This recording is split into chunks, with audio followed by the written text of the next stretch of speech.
It's finally happening. Stop everything you're doing and listen carefully, because what I'm about to reveal to you could be the difference between manifesting everything you've been wishing for during this November 6th supermoon, or watching those wishes dissolve into nothing right before your eyes. If you're a chosen one, if you've been working on manifesting your desires, if you've been setting intentions and doing the spiritual work to align with your highest timeline, then you need to understand something critical. Meeting someone close to you during the supermoon window could completely destroy every wish you've been cultivating. And most people have no idea this is happening until it's too late. This is not about being antisocial. This is not about pushing people away or isolating yourself unnecessarily. This is about understanding the specific energetic mechanics of how supermoons work, how manifestation operates, and why the people closest to you, the ones who love you, the ones who care about you, the ones who think they're supporting you, can actually be the biggest threats to your manifestations during this powerful cosmic window.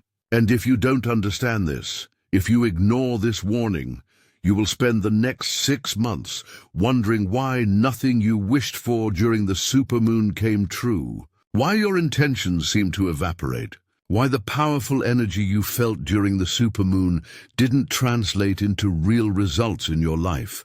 Before I go deeper into this revelation, I need you to do something right now that will help anchor this message and activate the protective frequency around your wishes. In the comments below, write the number 77, just those 3 digits. This is not superstition. This is an energetic signature that signals to the universe that you are consciously participating in this transmission, that you understand the seriousness of what's being shared, that you're claiming divine protection over your manifestations during this supermoon.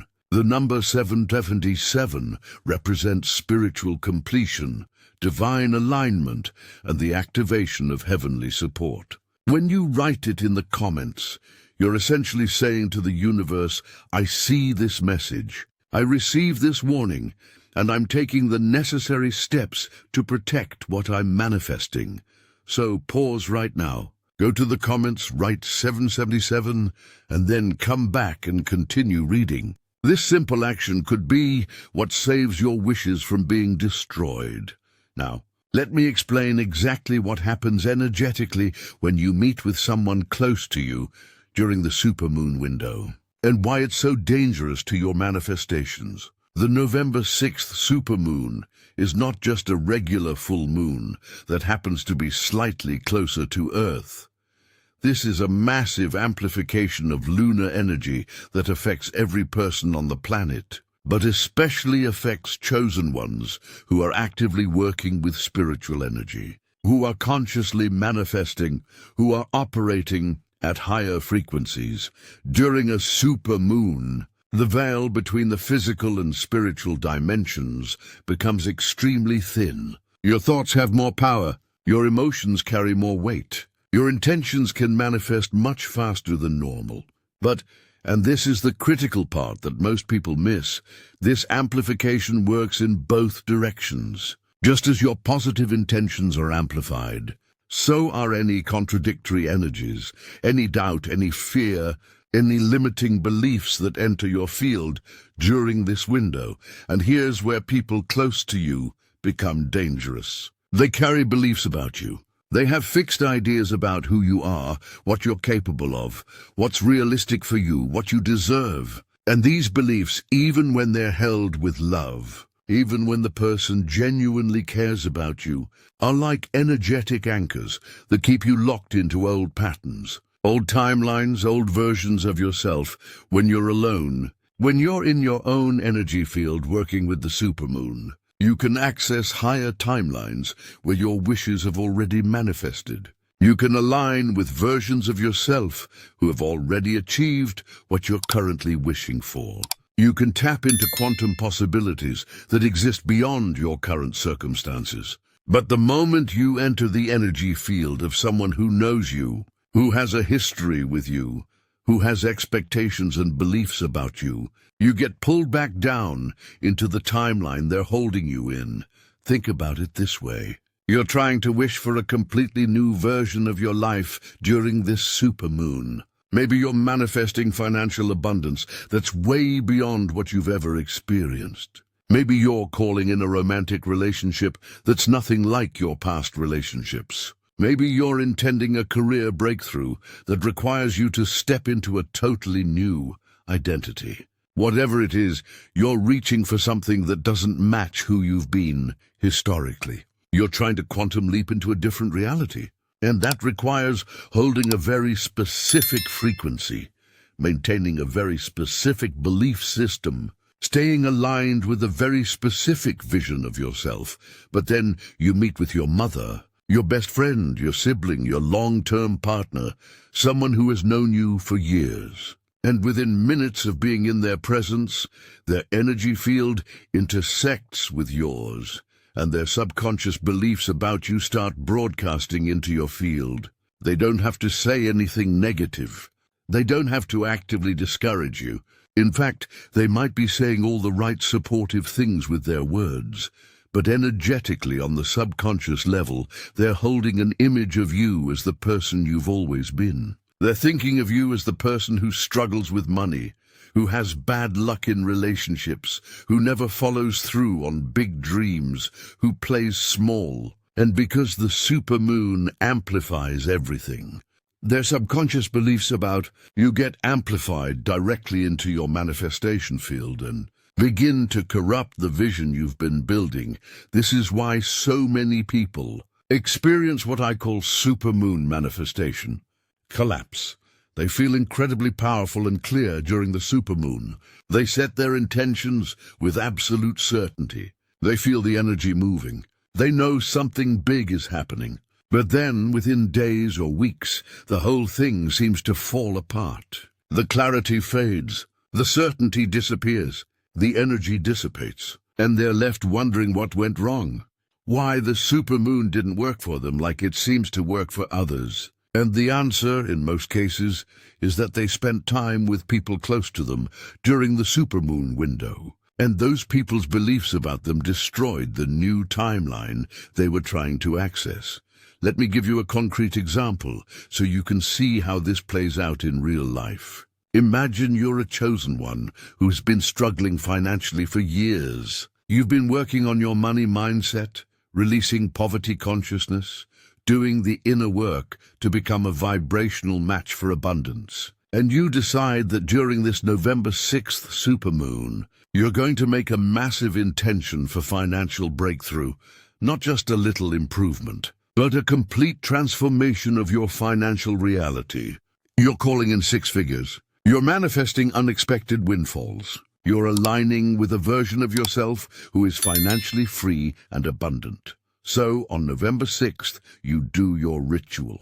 You light your candles. You write out your intentions. You meditate. You visualize. You feel the feelings of already having the money. And it's powerful.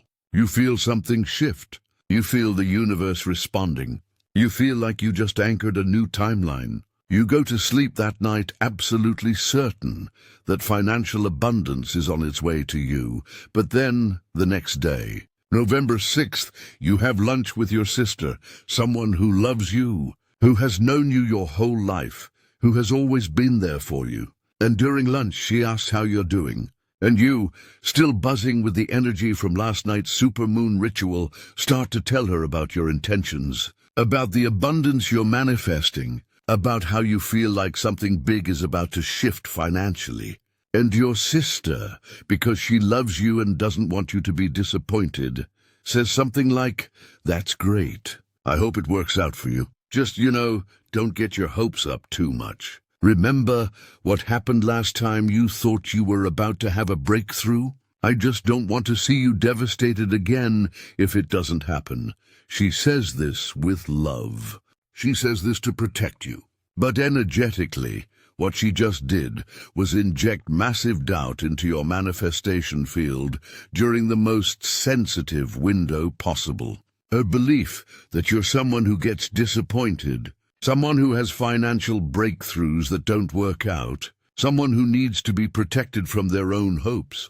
That belief is now swimming in your energy field, amplified by the supermoon, actively working against the timeline you were trying to anchor. And it's not just what she said out loud, it's what she was thinking and feeling while you were talking.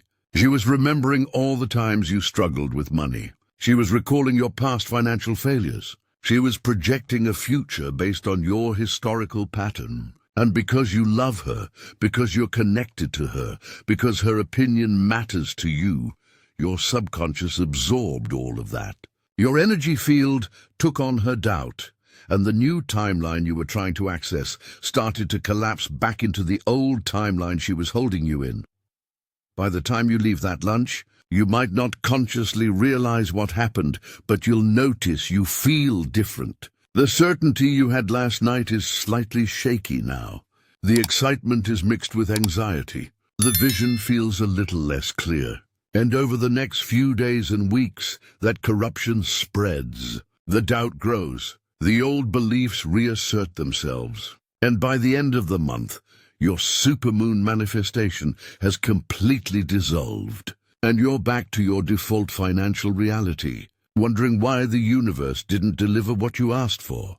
This is why meeting someone close during the supermoon can destroy your wishes. Not because they're bad people, not because they don't love you, but because they carry old timelines, old beliefs, old versions of you in their consciousness. And during the supermoon, when everything is amplified, when the veil is thin, when your manifestations are in their most delicate formation stage, exposure to those old energies can be fatal to your new timeline.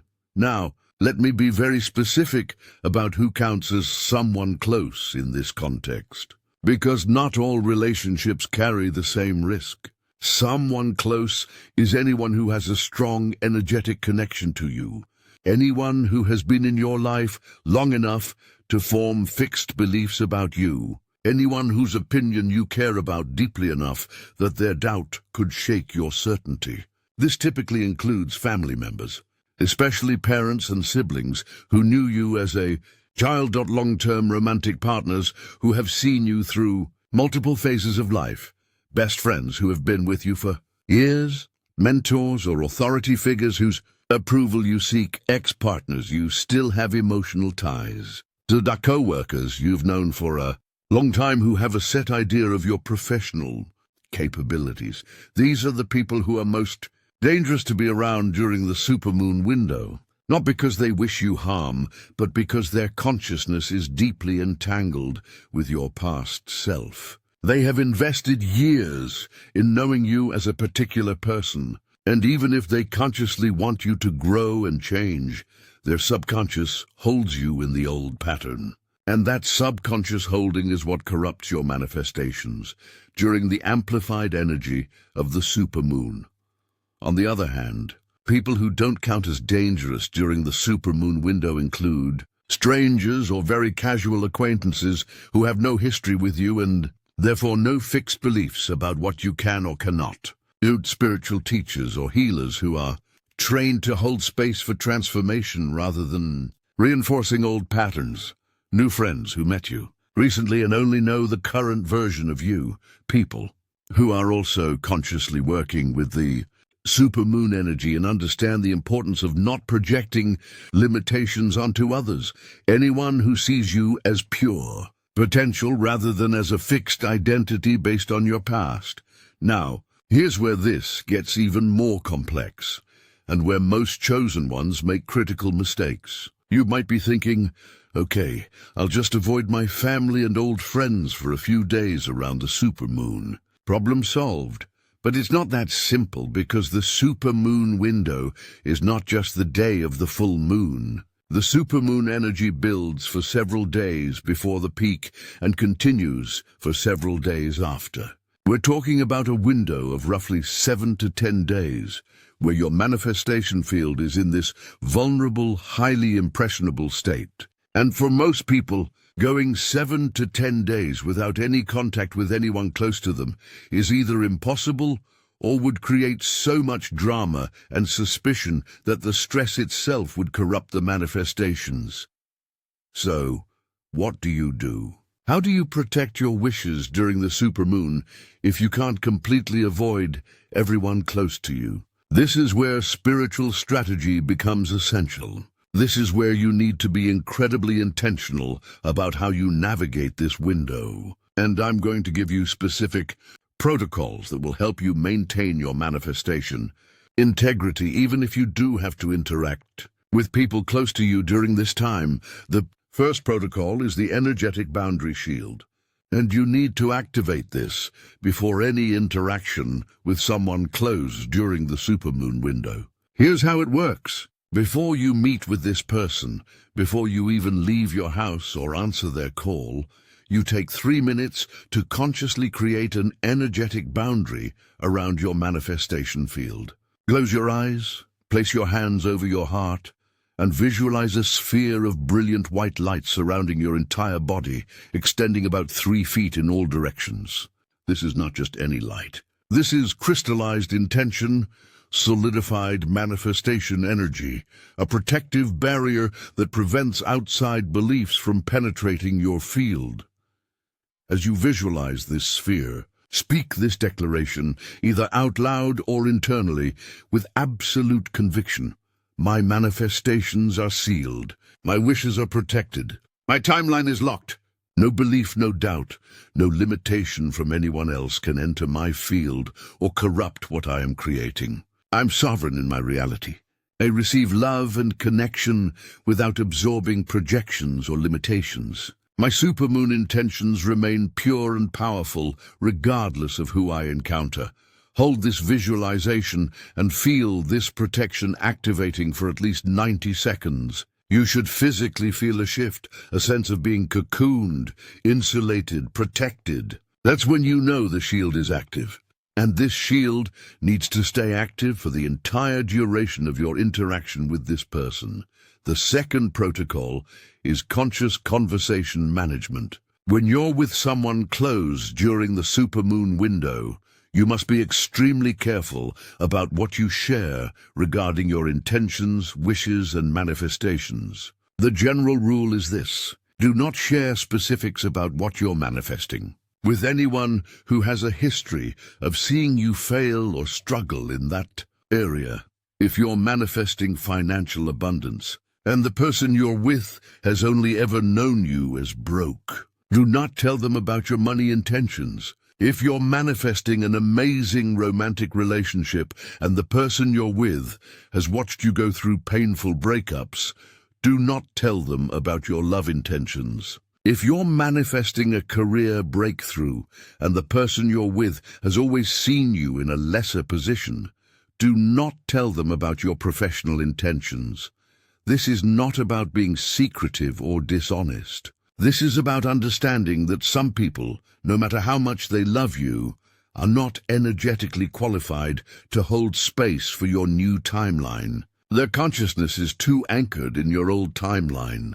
And if you expose your delicate new manifestations to their old timeline energy during the supermoon amplification, you're essentially asking them to believe in something that contradicts everything they've observed about you. And when they can't believe it, when their doubt shows up in their eyes, their tone, their subtle reactions, that doubt becomes a virus in your manifestation field. So, what do you talk about instead? You keep conversations surface level. You talk about neutral topics, current events, shared memories, practical matters, things that have nothing to do with your inner world or your spiritual work. You be pleasant, you be present, you be loving, but you do not expose your manifestations to their consciousness. You protect your wishes by keeping them private, by not seeking validation or approval or belief from people who are not operating at the frequency required to support what you're creating. The third protocol is the energy cleansing ritual that you must perform immediately after any interaction with someone close during the supermoon window. Even if you maintained your boundary shield, even if you managed the conversation perfectly, some residual energy transfer always happens when you spend time with people you're connected to. Their doubts, their beliefs, their projections, some of it gets into your field, no matter how careful you are. And if you don't clear it quickly, it will begin to corrupt your manifestations from the inside. Here's the cleansing ritual. As soon as possible after the interaction ends, ideally within an hour, definitely within 24 hours, you need to perform an energetic cleansing. Take a shower or bath, and as the water runs over you, visualize it washing away any energy that is not yours, any beliefs that were projected onto you, any doubt that tried to attach to your field. See the water carrying away everything that doesn't serve your highest timeline, watching it go down the drain and out of your reality forever. While you're doing this, speak out loud. I release all energy that is not mine. I clear all projections. I dissolve all doubt. I reclaim my manifestation field. My wishes remain pure. My timeline remains intact. I am sovereign, and nothing can corrupt what I am creating.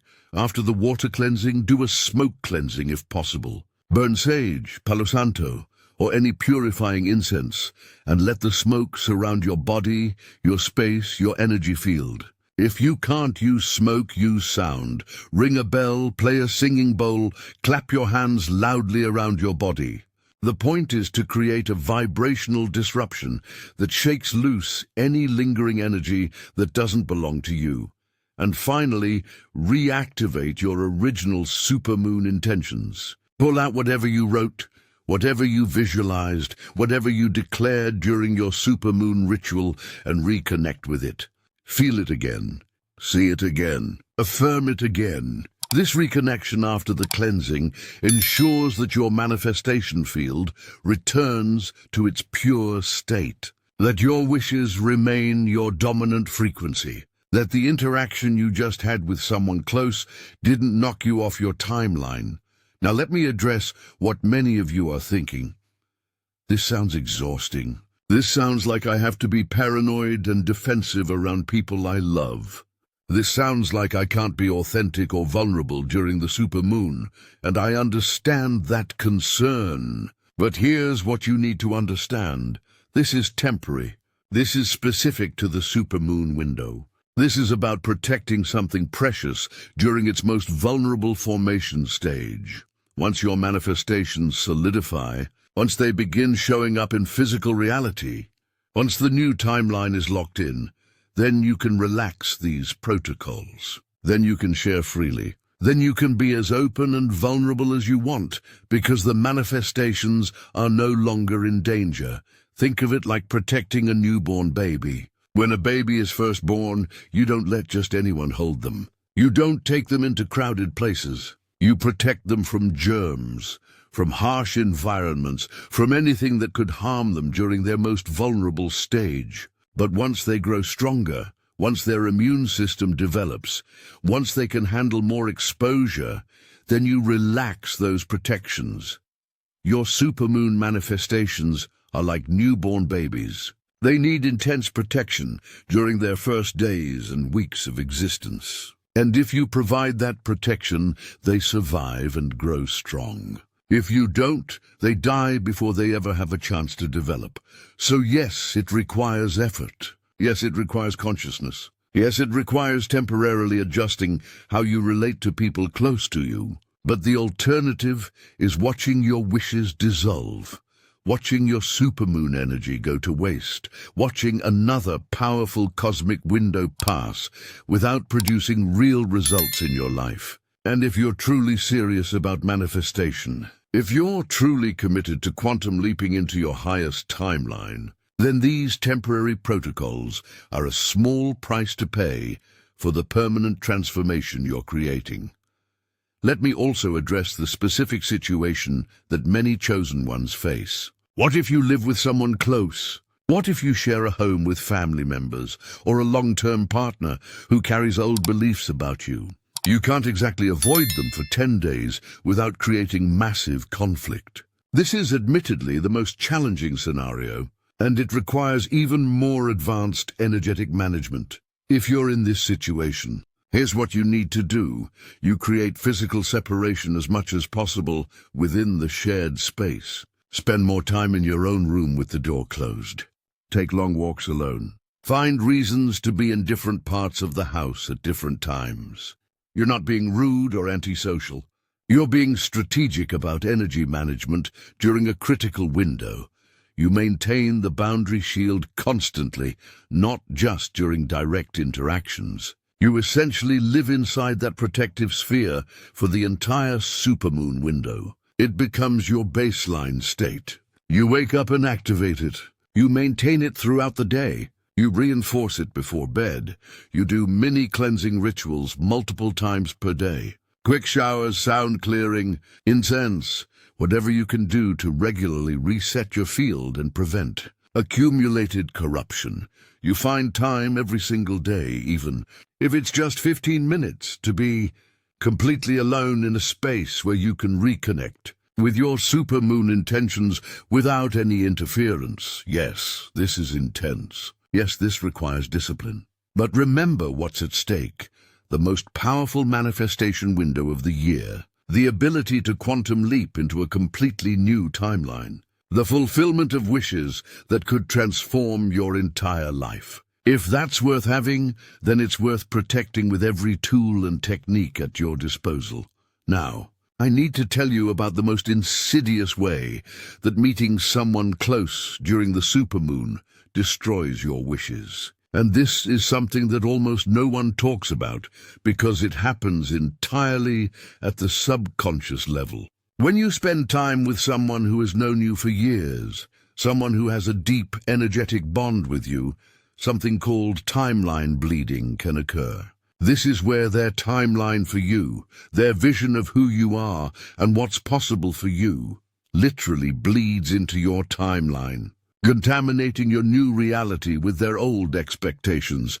Here's how it works. Your consciousness exists across multiple timelines simultaneously. There's the timeline you're currently experiencing, the timeline you're trying to shift into, and multiple other timelines representing different possibilities for your life. During the supermoon, when the veil is thin and manifestation power is amplified, you have unusual access to these other timelines. You can reach into the timeline where your wishes have already manifested and begin pulling that reality into your current experience.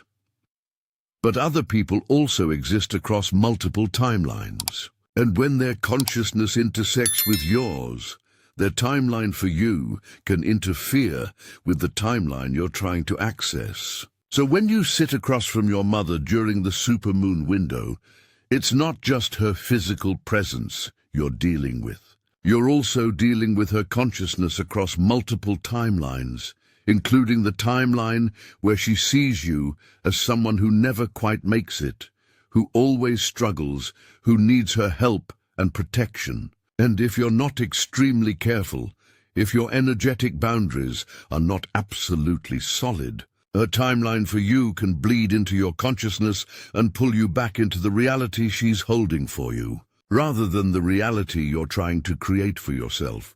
This is why so many chosen ones experience what feels like energetic regression after spending time with family during powerful cosmic windows.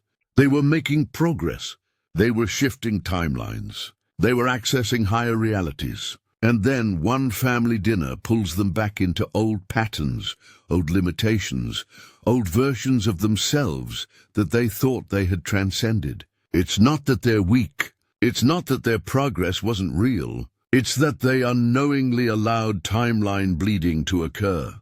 And the family's collective consciousness of who they've always been was stronger than their individual consciousness of who they're becoming. The way to prevent timeline bleeding is through what I call the Timeline Sovereignty Declaration. This is something you do not just before seeing someone close, but as a daily practice throughout the entire supermoon window. Every morning when you wake up and every night before you sleep, you speak this declaration with absolute authority. I am the only author of my timeline. No one else's vision of me has power over my reality. I reject all timelines where I am limited, stuck, or less than my highest self. I claim the timeline where my supermoon wishes have already manifested. I lock into that timeline now. I anchor that timeline now, and I refuse to be pulled into any other timeline, regardless of who tries to hold me in their version of my story. I am sovereign. My timeline is mine alone, and so it is. This declaration, repeated consistently, creates what I call timeline impermeability, a state where your consciousness becomes so anchored in your chosen timeline that other people's timelines for you cannot penetrate or influence your reality. You become immunized against their projections, their limitations, their old stories about who you are. You can be in their presence. You can love them. You can interact with them. But their consciousness of you no longer has the power to override your consciousness of yourself. Let me give you one final piece of truth that will help you understand why all of this matters so profoundly. The supermoon is not just about making wishes and hoping they come true. The supermoon is a moment of quantum potential, where multiple realities exist simultaneously, and you get to choose which reality collapses into your physical experience. Your wishes are not requests you're making to the universe. They're decisions you're making about which timeline you're going to inhabit going forward, and those decisions, those timeline selections, are incredibly fragile during the first few days after the supermoon. They haven't solidified yet. They haven't fully collapsed into form, and during that window of quantum uncertainty, any strong contradictory energy, especially from people whose consciousness is entangled with yours, can cause a different timeline to collapse instead of the one you chose. So, when I tell you that meeting someone close during the supermoon can destroy your wishes, I'm not being dramatic. I'm not exaggerating. I'm explaining actual quantum mechanics as they apply to manifestation. Your wishes are quantum possibilities. The people close to you hold different quantum possibilities for you based on their beliefs and histories with you. And when those two sets of quantum possibilities collide during the supermoon amplification, the stronger one wins. If your commitment to your new timeline is stronger than their attachment to your old timeline, your wishes survive and manifest. If their attachment to your old timeline is stronger than your commitment to your new one, your wishes dissolve, and you remain in the reality they've been holding you in. This is why the protocols I've given you are so critical. This is why you cannot be casual about who you spend time with during this window. This is why you must protect your manifestation field with the same ferocity you would protect something precious and irreplaceable. Because your wishes are precious. Your timeline is irreplaceable, and you only get so many supermoons in a lifetime. Don't waste this one by allowing other people's beliefs about you to destroy what you're creating. The November 6th supermoon is here. Your manifestation window is open. Your wishes are forming in the quantum field. Protect them fiercely. Guard your energy. Manage your interactions. Maintain your sovereignty. And when this supermoon passes and your wishes begin manifesting in physical reality, you'll understand why all of this mattered so much. You'll see that the effort you made to protect your timeline during this critical window was the difference between living your dreams and watching them dissolve before they ever had a chance to become real. Your wishes are worth protecting. Your timeline is worth fighting for. Now you know what threatens them and how to keep them safe. Use this knowledge wisely, and may your supermoon manifestations be everything you've dared to dream and more.